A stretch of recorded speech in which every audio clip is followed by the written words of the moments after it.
శుక్లాంబరధరం విష్ణుం శశివర్ణం చతుర్భుజం ప్రసన్నవదనం ధ్యాయేత్ సర్వవిఘ్నోపశాంతయే. ఓం శ్రీ గురుభ్యో నమః. నమస్తే అండి, నేను మీ రామకృష్ణ నిహాన్, ఆస్ట్రో న్యూమరాలజిస్ట్ని. అందరూ ఎలా ఉన్నారు? ఈ వీడియోలో నేను మీకు తెలియజేసే విషయం ఏంటంటే, జాతకం అనేది ఎంత దారిద్రంగా ఉన్నా నేను చెప్తున్నటువంటి 3 రాసులలో కనుక మీరు జన్మించినట్టయితే ఆ దరిద్రం అనేది కూడా దిగదుడుకులే అవుతుందండి. అర్థమైంది కదండి నేను చెప్పేది? చాలామంది కొత్త మంది పండితులు అంటూ ఉంటారు, అబ్బాయి బాబు జాతకం చాలా ఇబ్బందిగా ఉందండి, వీడు చదువులో వెనకబడిపోతాడు, భార్యా పిల్లలను చక్కగా చూసుకోడు, ఒకవేళ పెళ్లి చేస్తే వివాహమే ఆలస్యం అవుతుందంటే, వివాహం ఏదో నానా తంటాలు పడి చేస్తే ఆ భార్య భర్తలు గొడవలు పడతాడు, అసలు కుటుంబ బాధ్యత అనేది కూడా ఉండదు. ఇట్లా రకరకాలుగా మనకు పండితులు జాతకాలను బట్టి చెప్తున్నారు. వాళ్ళది ఏం తప్పులేదండి. ఆ పండితుడు చెప్పినా, నేను చెప్పినా, ఇంకొకరు చెప్పినా జ్యోతిష్య శాస్త్రం ఏదైతే చూపెడుతుందో అదే చెప్తారు. దీనిలో కొత్తగా చెప్పడానికి ఏముండదండి. ఇప్పుడు ఇద్దరు పిల్లలకి వివాహం చేయాలనుకుంటున్నావు, అతను 18 పాయింట్లు కలిసినాయి అంటాడు, అదే 18 పాయింట్లు నేను కలిసినాయని నేను అదే చెప్తాను. ఆయన 18 అంటే నేను 10 పాయింట్లే కలిసినాయని అంటానా? అనను. నేను 25 అంటే 25 కలిసినాయని చెప్తావు అంతే. ఎక్కడైనా అంతే, ఎక్కడికి వెళ్ళినా మీకు అదే చెప్తారు. జన్మజాతకుడు పుట్టినటువంటి లగ్నం నుండి సప్తమ స్థానం కానీ, చతుర్థ స్థానం కానీ, కొన్ని స్థానాలలో ఉన్నప్పుడు దానికి సంబంధించినటువంటి దోషాలు ఉంటాయి. సర్పదోష నివారణ పూజలు చేసుకొని ఎవరైనా చెప్తారు. అది కుజ దోషం ఈ ప్లేస్లో ఉంటే కుజ దోషం వస్తుందని, ఈ ప్లేస్లో ఉంటే ఈ దోషం వస్తుందని, లేదంటే ఇలా రకరకాలుగా ప్రతి ఒక్క పండితులు చెప్తే సేమ్ మేమే చెప్పేస్తాం. అది కూడా మేమే చెప్పేస్తాం. జాతకం ఎక్కడికి వెళ్ళినా అంతే ఉంటుందండి. కాకపోతే ఇక్కడ ఏంటంటే, నేను కొంత రీసెర్చ్ చేశాను, జాతకాలను రీసెర్చ్ చేశాను, కొన్ని జాతక స్థితిగతులను నేను పరిశీలన చేశాను. అనుభవం మీద రాసిందే మనకు గ్రంథాలండి. మన అనుభవాన్ని జోడించి రాసిందే గ్రంథాలు. ఈరోజు జ్యోతిష్య శాస్త్రం రాసింది ఎవరో ఒక మానవుడే రాశాడు, కానీ కొందరు మానవులే రాశారు, కానీ భగవంతుడైతే రాసి అయ్యా ఇది ఇంతే అని మనకు ఆ బుక్ కిందే లేదు. రాజ్యాంగం రాసింది ఎవరండి? ఉదాహరణకి మానవుడే రాశాడు. ఈ రాజ్యాంగాన్ని రాసింది దేవుడు, దాన్ని మార్చొద్దు అంటాం మనం. మా రాజ్యాంగాన్ని రాసింది మానవుడే. అలాగా జ్యోతిష్య శాస్త్రం కానీ, న్యూమరాలజీ కానీ, ఆస్ట్రాలజీ కానీ, పామిస్ట్రీ కానీ ఏదైనా మానవుడే రాస్తాడు.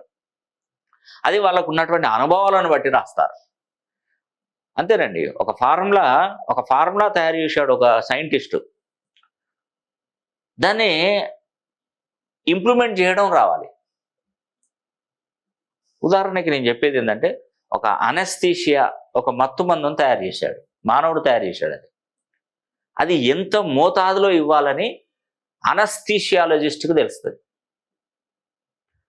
అంటే అది ఏ ఆపరేషను, ఎలాంటి ఆపరేషను, ఎంత టైం పడుతుంది ఆపరేషన్ చేయడానికి, ఏ ప్లేస్లో మనకు అనస్థీషియా ఇవ్వాలి అది ఉంటుంది, లేదంటే హోల్ అండ్ బాడీకి ఇవ్వాలా, అనస్థీషియా మొత్తం ఏది లేకుండా, ఇట్లా మనకు అనస్థీషియాలజిస్ట్కు తెలుస్తుందండి. ఈ అనస్థీషియా మందును తయారు చేసినోడు ఒకడు ఉంటాడు, దాన్ని ఇంప్లిమెంట్ చేసేటోళ్ళు ఇంకొకళ్ళు ఉంటారు. అంటే ఎప్పుడో శాస్త్రాన్ని ఎవరో ఒకరు రెడీ చేసి పెట్టారు, ఆ శాస్త్రాన్ని మేము ఉద్ధరిస్తుంటున్నాం, అంటే మేము చెప్తూ ఉంటాం. అయితే నాలాంటి వాళ్ళు ఎంతమంది ఉన్నారండి? కొన్ని వేల మంది ఉంటారు. అయితే మొన్న ఒక అతను ఒక డాక్టర్ దగ్గరికి వెళ్తే అనస్థీషియా సహాయం లేకుండా ఆ పన్ను ఉడబికించుకోవడానికి పోతే అనస్థీషియా అనేది కాస్త ఎక్కువ ఇచ్చాడట. ఆ మత్తులోనే అట్నుంచి అటే పరలోకానికి ప్రయాణం పెట్టాడు. అంటే మెడిసిన్ పనిచేసింది, కానీ ఎక్కువ పనిచేసిందండి. అదే ఒక హార్ట్ సర్జరీ చేస్తున్నాం, మామూలుగా చిన్నగా అనస్థీషియా ఇచ్చి ఒక గంట, ఒక 2-3 గంటల ఆపరేషన్ అయితే ఇతను హాఫ్ అన్ అవర్కి అనస్థీషియా పనిచేసే విధంగా ఇచ్చిండు అనుకోండి. ఆపరేషన్ చేస్తుంటే మధ్యతో తేలికొచ్చేసి అమ్మో నాకేం జరుగుతుంది, నొప్పిలేస్తుంది అన్నప్పుడు పరుగులు పెడతాడు ఆపరేషన్ థియేటర్లో నుండి. జరుగుతుంది. ఎందుకంటే దానికి ఒక కొలమానం ఉంటుంది, ఆ కొలమానం ప్రకారం ఇవ్వాలి. ఈ రోజుల్లో ఎన్నో జాతకస్తులు, ఎంతో పండితులు, ఎంతో మంది ఏదో రకాలుగా ఏదో చెప్పుకొని పోతూనే ఉన్నారు. కానీ సరైన వ్యక్తి మీ జీవితంలో ఎంటర్ అయితే మీ జాతకాన్ని మార్చేస్తాడండి. ఎంతో మంది ఉన్నారు, ఎవరిని మనం అనడానికి లేదండి. వాడి కర్మను బట్టి వాళ్ళ దగ్గరికి వెళ్తారు. వాళ్ళ కర్మ అంతే రాసిపెట్టి ఉంటుంది. అక్కడికి వెళ్ళి నువ్వు డబ్బులు ఖర్చు పెట్టుకోవాలి, నీకు సమస్యలు పోవు అని రాసిపెట్టుకుని అక్కడికి వెళ్ళి ఆ డబ్బులని ఖర్చు పెట్టుకోవడం జరుగుతుందేమో నేను అనుకుంటున్నాను.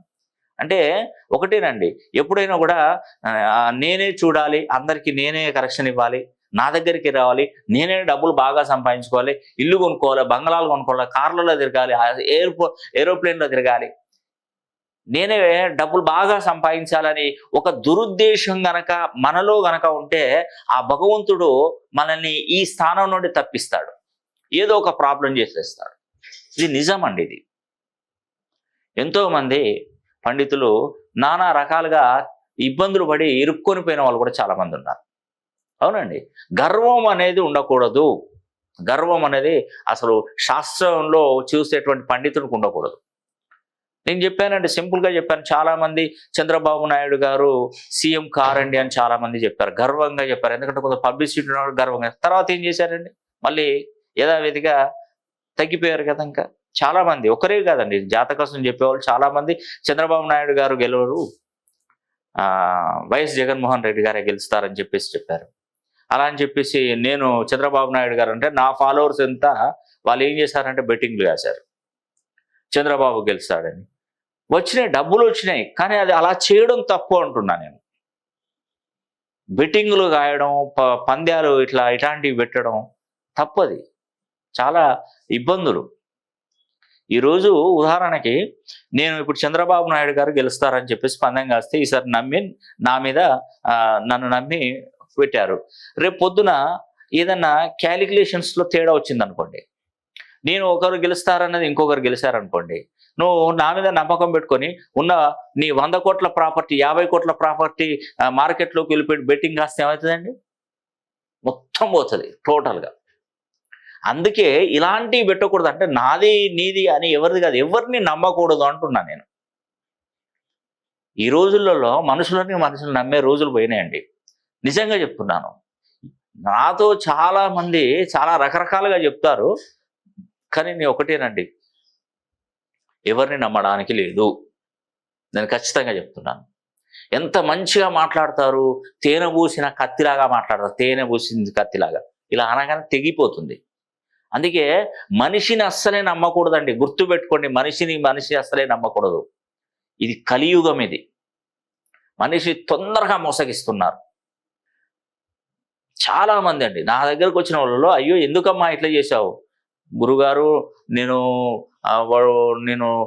దాచుకున్న పైసలు, మా భూమి అమ్మిన డబ్బులు 1 కోటి రూపాయలు అయితే వాడికి ఫస్ట్ ఒక 5 లక్షలు ఇచ్చామండి, 5 లక్షలు ఇస్తే మంచిగా చక్కగా ఇంట్రెస్ట్ కడుతున్నాడు, మీదికెళ్ళి కడుతున్నాడు, మాకు అన్ని తెచ్చి ఇచ్చాడు, మా పిల్లలను మంచిగా చూసుకునేది, ఏదన్నా తినడానికి అదైనా, అలా మభ్యపెట్టి నా దగ్గర 1 కోటి రూపాయలు తీసుకొని నీకు ప్రతిరోజు ఇంత అమౌంట్ పడుతుంది నీ బ్యాంకులో అని చెప్పేసి మోసం చేశారండి. వాడు కనపడకుండా పోయాడు, పోలీస్ కేసు పెడితే వాడు ఎవడో తెలియట్లేదని. ఎందుకండి ఇవన్నీ?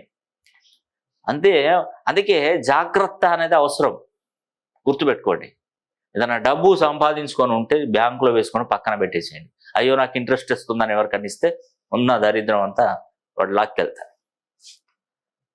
అదేవిధంగా నేను ఒకటే చెప్తున్నానండి, జాతకం ఎంత దరిద్రంగా ఉన్నా, నేను చెప్తున్నటువంటి 3 రాశులలో జన్మిస్తే ఆ దరిద్రానికి దిగదొడుకులే. తులారాశి, కుంభరాశి, వృషభ రాశి 3 రాశులలో పుట్టినవారు చాలా చాలా అదృష్టవంతులండి. ఇందులో మీ రాశి ఉంటే ఆ భగవంతుని వేడుకోండి, మంచి జరుగుతుంది. ఒక్కసారి నేను చెప్పినట్టుగా పేరు బలాన్ని పెంచుకోండి, మీకు అదృష్టం కలిసి వస్తుంది, మీరు బాగుపడతారు. నేను ఏదైనా మీకు సహాయం చేయడానికి నేను సిద్ధంగా ఉన్నాను. కాబట్టి ఒక్కసారి మీ పేరును మంచి సంఖ్యాబలంలోకి మార్చుకొని చూడండి, తప్పకుండా మీరు బాగుపడతారు.